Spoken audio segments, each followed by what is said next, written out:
Romans 8:16 through 18. The Spirit himself bears witness with our spirit that we are children of God. And if children, then heirs, heirs of God and fellow heirs with Christ, provided we suffer with him, in order that we may also be glorified with him.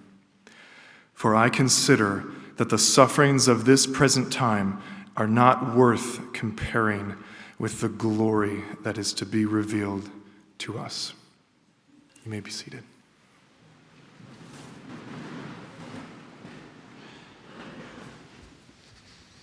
Thanks, Eric.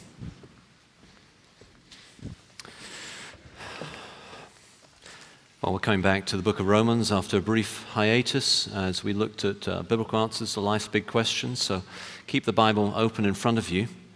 If you don't have a Bible, let me encourage you to bring a Bible. And there are Bibles right there in the front of the pew racks or underneath the seat. You'll also find the passage in the worship folder. You may look at it on a device. As long as you're not checking your stocks, I'm okay. And that's just fine as well. So Romans 8, verses 16 to 18. Now, actually, though we've been looking at some very practical themes over the last few weeks, truly, this one is really the most practical. Suffering. Now, I've got to get some things out on the table so that you can hear where we're going from the Bible on this. I'm not going to be able to answer or solve everyone's problems, okay? That's just not going to happen. Plus, the great Augustine put it like this. He said that evil is the absence of good. So there is a sense in which that suffering, by its very nature, does not well respond to logical analysis. It is the disorder of order. It is the anti-logic. Trying to rationalize suffering is like trying to paint with noise or write with an airplane. It's a category error. That said, of course, the Bible does have a whole worldview framework on this. And again, I'm not really going to be getting, of course, we're going to touch on that. It's going to be working within the Bible's framework, of course, overall, the whole answer to the problem of evil. God made us good, we're fallen. God sent his Son to take our sin so that we believe in him. One day we might see him in glory and there'll be no more crying, pain. That's just a thumbnail sketch, a whole framework that I could spend the next 30 minutes or so teasing out. But really, we're going to do something a lot more practical. It seems to me that when we talk about suffering, we have to be practical. Here's the other thing before we get into this text. We've just heard an extraordinary testimony. And that's teeing up the subject for us. But of course, it is an extraordinary testimony, and each of you have your own testimony, different sufferings. Some of you may have gone through something like that very similar. Others may have sufferings that, by comparison, seem very light. But we have all suffered. And I need to let you know a little bit about my own sufferings. If I teach this passage without disclosing anything, then you're going to be tempted to think that I'm just giving you theoretical answers, and it's not something I've wrestled with. And so I'm not the kind of preacher who is always telling you about what's going on in my life. I cannot stand listening to those sermons where every week it's sort of, what happened in the Moody household this week? It's like, just tell me about the Bible, will you? But on this particular theme, if I don't disclose a little bit, you're not going to really hear what the Bible says. And so there'll be some disclosure throughout the sermon. Just as a little hint towards that, as what's coming, part of my own personality is that Well, have you heard of the dark night of the soul? Do you know that phrase? If you talk to Rochelle, she would say, with Josh, it's not the dark night of the soul, it's the dark week or month or year or decade of the soul. It's like someone said to me after the 8 o'clock service, it's like one long Scandinavian winter. And I've never really, it depends how you define these things. I've never really been depressed. If you define depression as a lack of energy, I've always worked too hard and enjoyed it and enthusiastic and next hill kind of guy. So I've never really been depressed.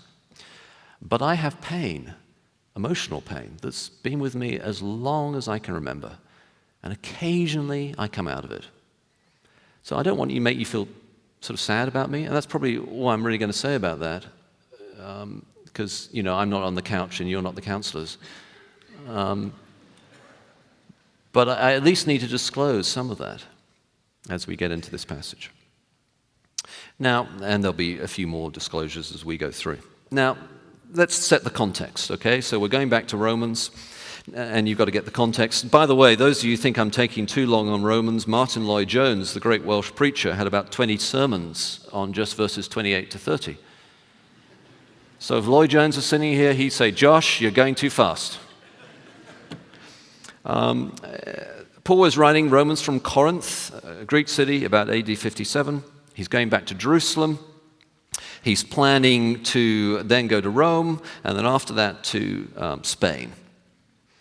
And in the 3 months or so he's in Corinth, he writes the letter of Romans to, as we call it, to the Roman church. And it's really his summary of his message. This is the message that Paul preached. So if you want to know what Paul preached, read Romans. This is what he preached to the synagogues. Rome had various house churches, it's often thought. He greets at least one of them at the end of the Romans. The Roman church had begun being founded by Roman Jews who'd heard the message preached to them, perhaps at Pentecost by Peter, perhaps from other Christians as well. They traveled back, they begun the New Testament church. And then the Emperor Claudius had expelled all Jews from Rome, including the Jewish Christians. And now they'd returned to Rome, and they discovered that in their absence, the church had become much more Gentile. And so there was some friction. And so Paul now is writing as the apostle to the Gentiles, but as a Jew himself, to explain how the whole gospel is fulfilled in Christ and is for all nations, first for the Jew and then for the Gentile, all nations. And he's writing so that Rome can be a secure base for mission, for world mission.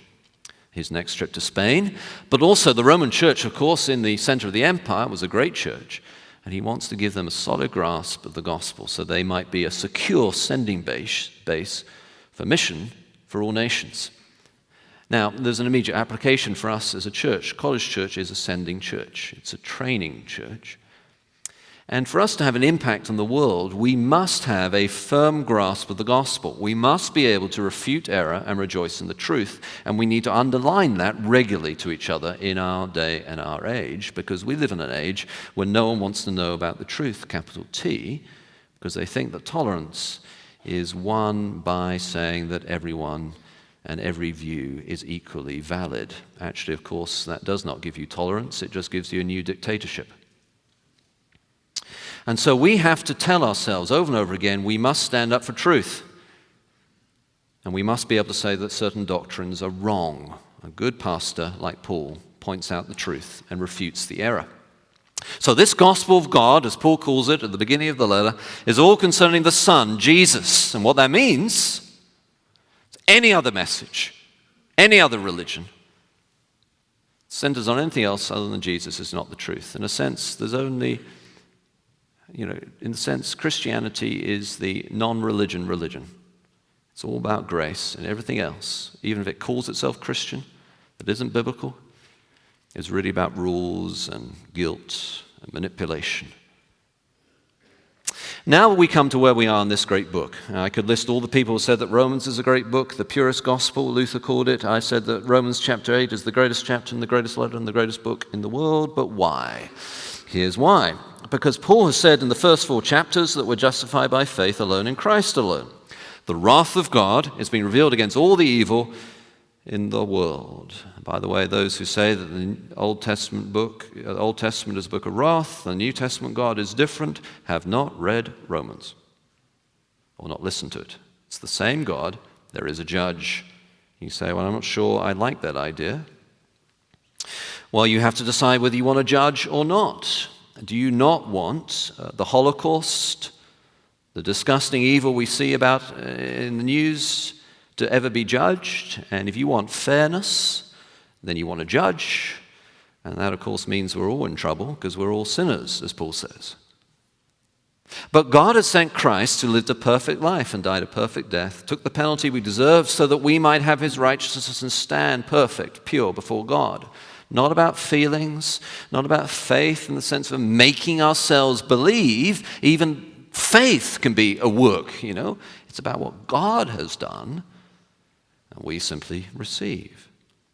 So Paul said all this, and then he celebrates this in chapter 5, a joyful, majestic assurance of those first 11 verses. And then he answers some questions that will logically arise from this gospel. What about ongoing sin? Well, Christians sin. All Christians sin. Just because you sin doesn't mean you're not a Christian. It's the fight against sin that counts. Are you fighting against sin? Are you wanting to be more like Christ? Well, then you're a Christian. Well, then what about the law, the Old Testament law? If it's all about receiving grace, what about the law? So Paul answers that. He says, we're not antinomian. We're not against the law. Now, there are people then, there were people, and there are people today who say that because they follow Jesus, it doesn't matter what you do. Oh, that's wrong, Paul says. You know, that would be like saying because you've been cured of cancer, it doesn't matter if you get cancer again. You know, if you understand what sin is, you'll never want to go there again. And so Paul answers that. And then he comes to chapter 8. And in the first part of chapter 8, he's saying again how much we can be assured of our standing before God because of what Jesus has done. Chapter 8 goes from no condemnation to no separation at the end. By the way, older Christians were told, this teaching is basically gone now, but for the older Christian, they were told that chapter 8 is about holiness, and you sort of had to get out of chapter 7 into chapter 8 to be holy. That was the phrase. And that led to horrible guilt trips for many people. But chapter 8 is not about holiness, it's about assurance. He starts no condemnation, ends no separation. But, and here we come to where we are now today, if there is all this assurance, then we have a problem. What is that problem, you say? Well, surely you felt it yourself. If you're not a Christian, you would have felt it. Isn't all this Christian stuff just pie in the sky when you die? I mean, really, Christians going around talking about being happy in Jesus all the day long, and they sing those I love you, Jesus kind of songs, you know, and they can't fool me. I've been to graveyards. They die just like anyone else. It's all just make-believe. It's the opiate of the people, as Marx put it, or it's wish fulfillment, as Freud put it. Actually, that's an understandable objection, and Paul is now going to deal with it. After all, if Jesus rose from the dead and we are in Jesus, why do we die? You hear sometimes of slightly wacky Christian groups who go around praying for someone who's recently died to come back to life. And it's a little strange. But then there's something in that intuition that's right. We believe in the resurrection of Jesus from the dead, so why do we still die? I thought Jesus had come. Of course, there's a problem then, a great one for many Christians too. I thought Jesus loved me, and yet I have this terrible depression. I don't feel his love. Or, you know, my friend's going through this, that, or the other. Or those Christians who are being beheaded in the news by those evil Islamic extremists. You know, Pastor, where is the power of this gospel that you talk about in any real, tangible, practical sense? And Paul's now going to answer that in this second part of Romans 8. And basically what he's saying is that we will never grasp the answer until we understand that while our spirits have been made alive right now with Christ, our bodies have not. There is a delay. Look, I went to the doctor this week for my annual checkup. And I was rather pleased with the amount of exercise I've been doing recently, so I wanted to tell him all about it. And, I've got this heart rate monitor now that tells me just how fast my heart rate's going. If you get it faster, you burn off more calories, that kind of thing. And so I was saying to him, I get it up into the 170s quite a bit now, and, it's doing really well. And his face just looked white. And he said to me, at your age. Okay. You should never get it up that high. 140, 150 is the maximum. He said, Josh, we are not 20 anymore. I said to him, okay, now you're going to tell me it's just going to keep on getting better with every year, right? And he just looked away and smiled.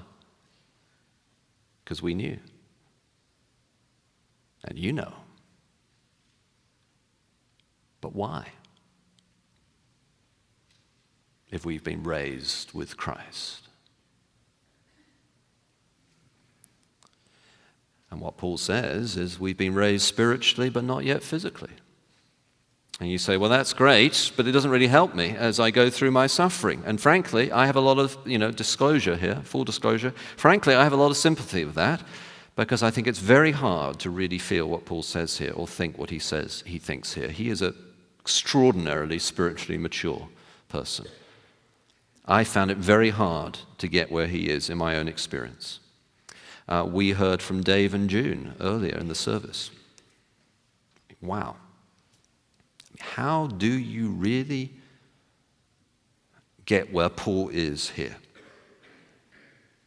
I've told you about some of the medical matters related to one of our children. Many of you know about that. You know what's even harder? You know what I found is harder than living in a country with machine guns going off every night in the streets outside your home as a missionary, which I did for a year? You know what I found harder than personal suffering? The burden of the churches.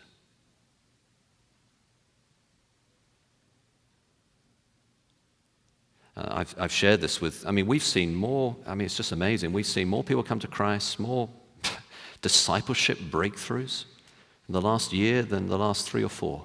And at the same time, this last year, last June, I was just spent. And I look at this text, and I say, how do you actually deal with, okay, that's me, what you're going through? How do you deal with it? Do you grin and bear it? Do you smile in public and scowl in private and whine to all your friends about it when no one else is listening, right? How do we actually have this glory that Paul is talking about? I think there is a way, and I think I've understood what he's saying, and I'm going to now try and teach it to us. He's saying 2 things. One is purpose. That's the second half of verse 17, where we're going to focus. And the other is a choice, and that's verse 18.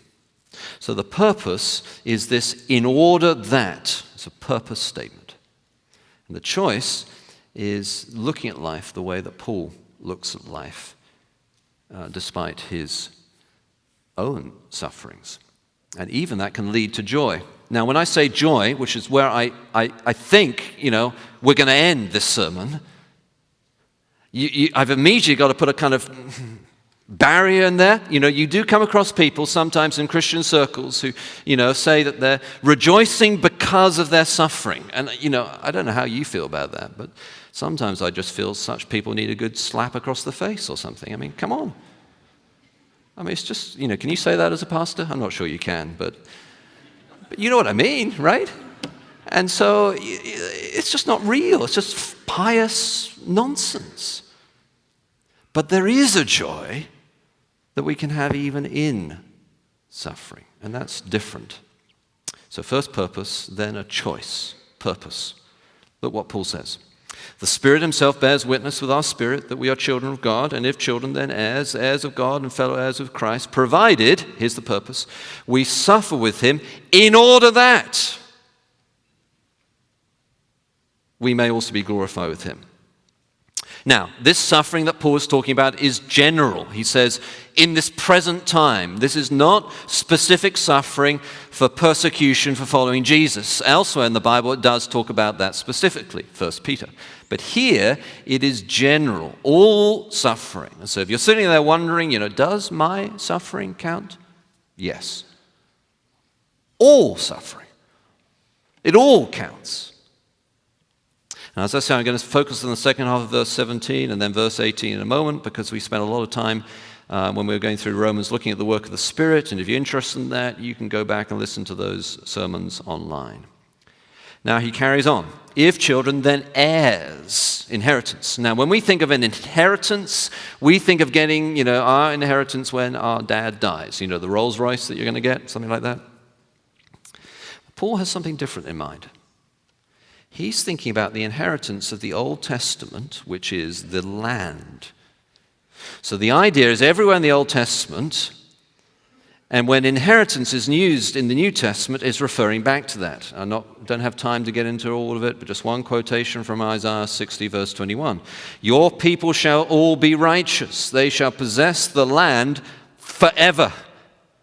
The branch of my planting, the work of my hands, that I might be glorified. It's that kind of language that Paul is picking up. Now, this leads to the same question that we have about our suffering today. If Jesus has come and we're raised with him, where is this inheritance? Where is this land? Where is this glory? Says Paul, there's a purpose. You're raised with him. This being with Jesus is emphasized over and over again in this text. You're with him. And how did he enter his glory? Well, he suffered, he died, and then rose again. And you are part of the same pattern. And you say, well, that's not very encouraging. Yes, but it is. Everyone suffers and dies. This is the human condition. But for the Christian, there is now purpose. It has meaning. It is all in order that. So God is shaping and training and molding and forming and renewing and reconstituting and recalibrating your life through suffering that you might enter glory. There is a divine purpose through it all in order that. You say, how can I be sure? Paul says, it's with Christ. Christ had the same purpose. You know how that worked. And with him, following in his footsteps, you are experiencing the same purpose. Now, let me break it down, because in any sermon, you've got to be practical. And in a sermon on suffering, most of all. Let me use a framework from Charles Spurgeon, the great preacher. He said this. Something like this. He said, more to the hammer and chisel in God's workshop than any other tool. So this is passive. This is something God is doing to the true Christian, to his child. He's using suffering to shape us. You are the clay. He is the potter. This is not a tool in your hand. This is a tool in God's hand. He is using suffering to change you. God said to Paul, it's hard for you to kick against the goads. Pressure God was exerting on him to reshaping.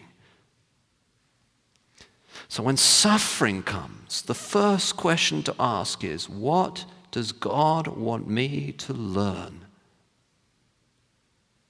This suffering is a tool God is using to shape my character in some way. He's chiseling off some edge here. Smoothing off some rough part here. Okay, so what do you want me to learn, Lord?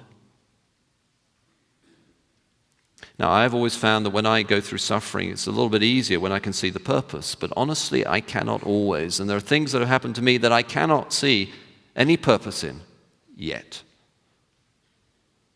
but I can still see the results.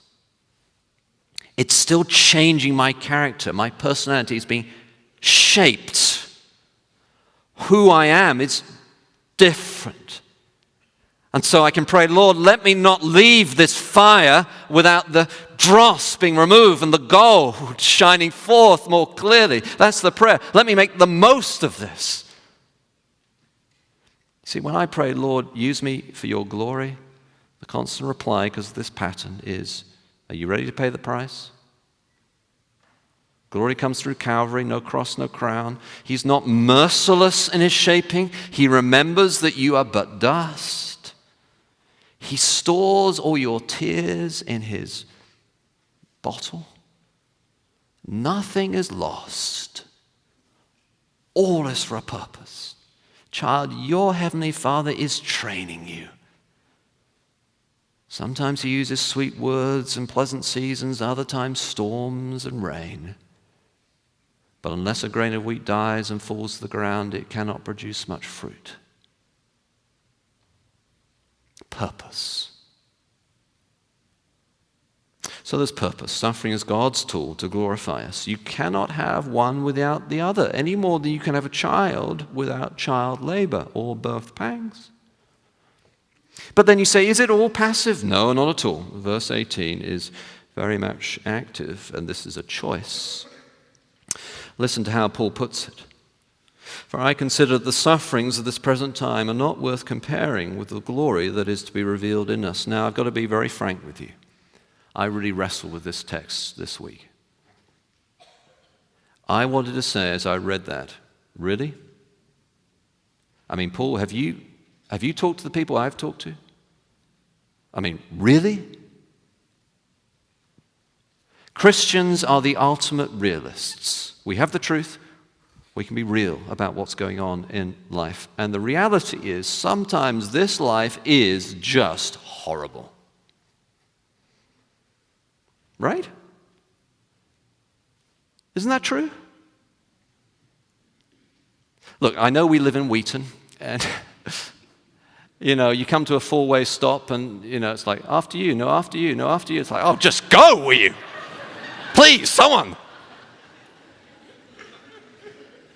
And it's a nice place, but it doesn't hide the fact of what life is like. You go to CDH, which is one of the best hospitals I've ever been in, I think. But it's like a 5-star resort. I mean, I'll take my vacation there. It's great. It's got a nice little coffee shop, a little place to buy some little trinkets, and wow, it's really cool artwork. I mean, it's hard to believe anyone ever dies there. I mean, really? Do they? And then I go to see someone I went to see who'd recently become a Christian. He's emaciated. I can see his face. Struggling for breathing. Holds my hand. He's dying. He's looking for glory. And all that's in my mind as I read this text. And I just, really, Paul? I mean, come on. Paul, don't pretend with me, Come on. Let's get real here. Don't fake, Paul. Don't fake it. But then there is this choice. Here's what I think Paul is saying. I make a conscious, deliberate choice to focus on glory. So let me explain that, and then I'm going to walk us through that choice. We're going to make that choice if you will allow us to do that together. So explain it. The word consider here has a sense of reckoning, counting, considering, concluding.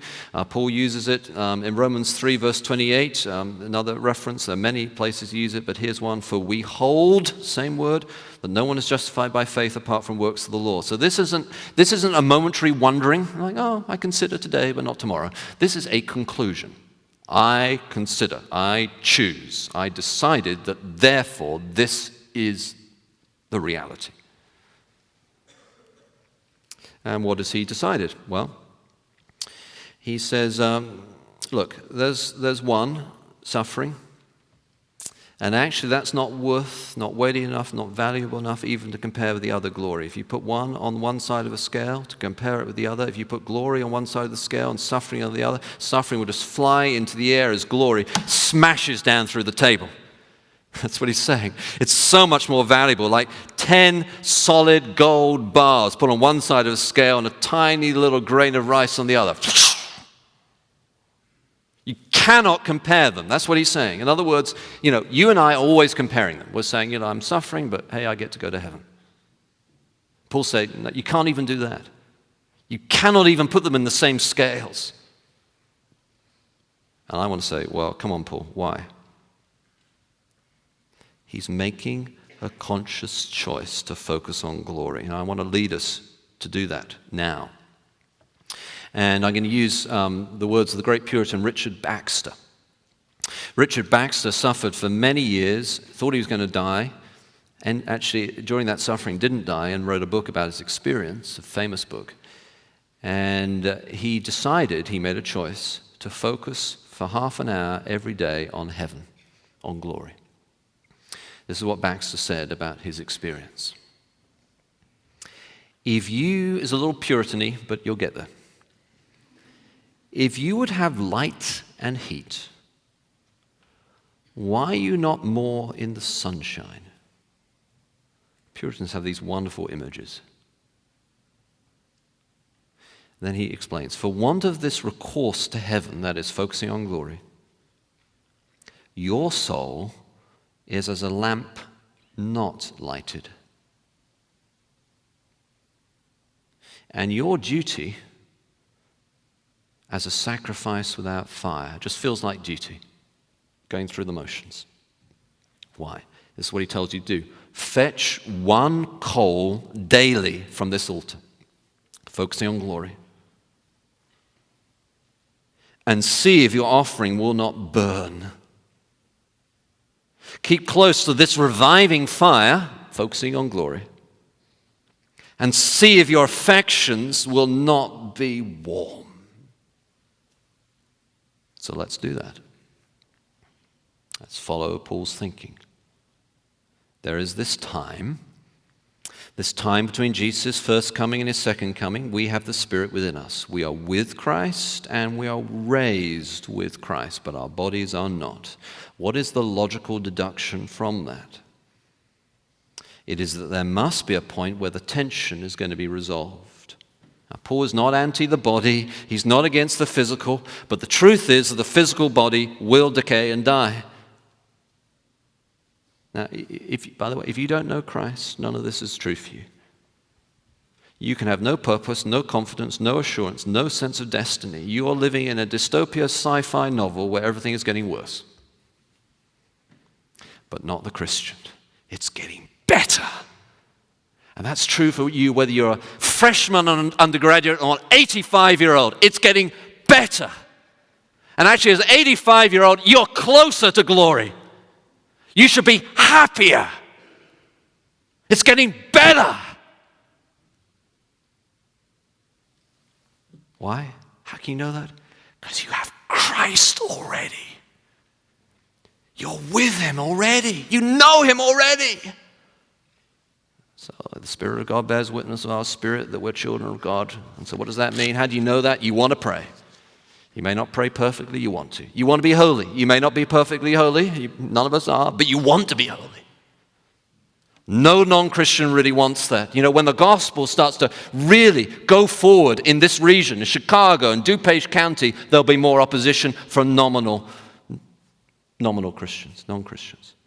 The greater the power of the gospel in Wheaton, the more the nominal Christians will say they don't like it. They won't say they don't like the gospel. They'll find other things to criticize. I don't like your music. I don't like the clothes you wear. A number of times I've heard people criticizing College Church for the clothes we wear. It's like, who cares?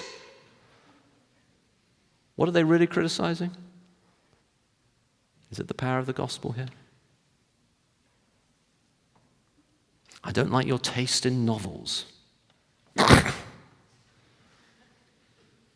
What the nominal Christian really doesn't like is what's actually going on until they experience the power of Christ. And if you are a real Christian, if you're becoming a real Christian now, you're going to begin to like what's happening. Because you're a child of God and you love your Heavenly Father and His Spirit bears witness to your spirit. You're not perfect, but you want Him. Now Paul says, I choose to follow where all that leads. I have that already. I'm with Him now. I have His Spirit, and that's the case. If this is what it's like now, if this is the beginning, where's that going to end? What will the end be like? This is the most exciting thing I think I'm ever going to share with you. Some preachers probably share that every week, and I think sometimes I do, I just get excited about what I'm looking at. So I think now this is the most exciting thing I'm ever going to share with you, but I think I might be right, because this is glory. Look, I've told this illustration a few times, and it's a little risky. But I think it's a good illustration, so I hope you laugh at the appropriate moments and don't send me any letters afterwards. But look, say you've got a baby, okay? Everyone says, how cute newborn babies are, but you cannot fool me. I'm a dad and I've had 4. Newborn babies are all basically gross looking. They look like wrinkled prunes, so let's be honest, okay? I mean, everyone goes up to the mother and says, what a beautiful baby. And what they're thinking is, what a baby.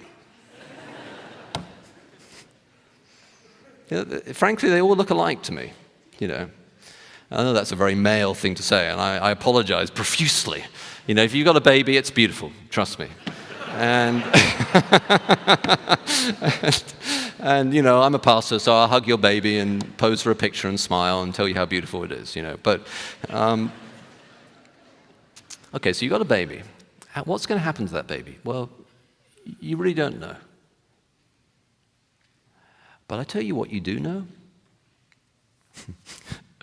It's not going to turn out, it's not going to become a car.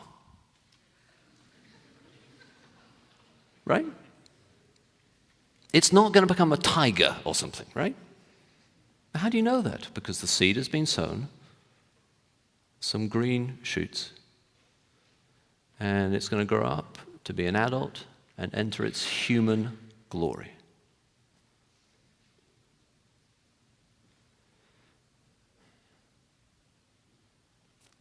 I think of that, says Paul. I follow where my new birth must lead. I don't need all this vain speculation about exactly how many angels there are in which third court of heaven, which I can't find anywhere in the Bible. I don't need that. You know why? Because I've been raised with Christ spiritually. And therefore I know that one day physically I will be raised too. You say, Paul, you're just faking. No, this is Paul. Shipwrecked, beaten, accused, vilified, so many scars, he used them as a badge of honor. You want to know what I'm an apostle? Look, right here, see?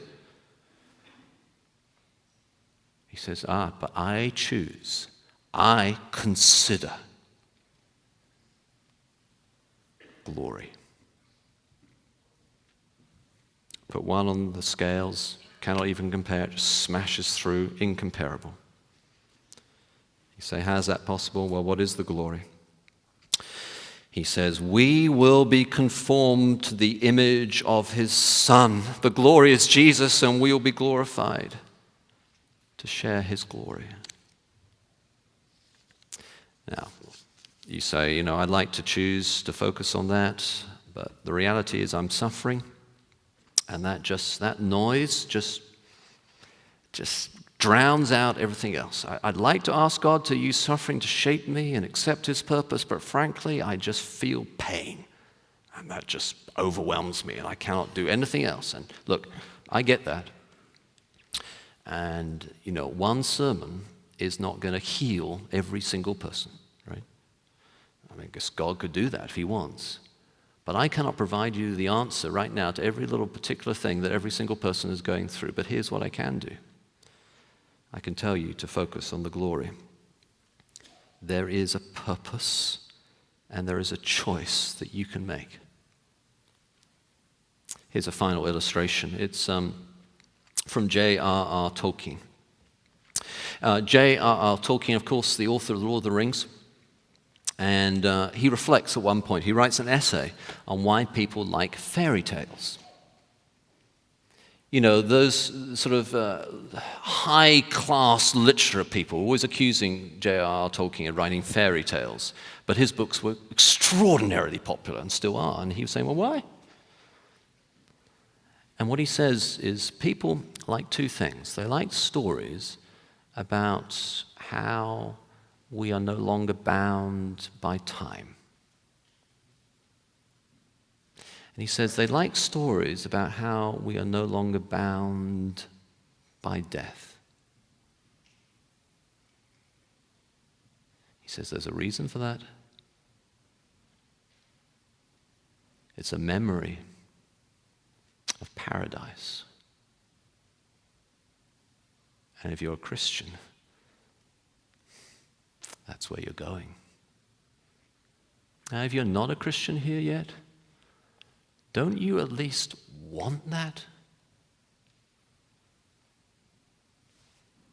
And if you are a Christian, focus on glory. Let's pray together.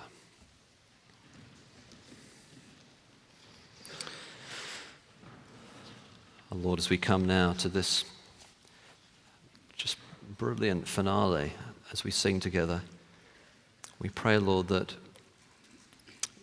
you would help us to, by your Spirit, accept your purpose and choose now to focus on glory. In the name of Jesus, amen.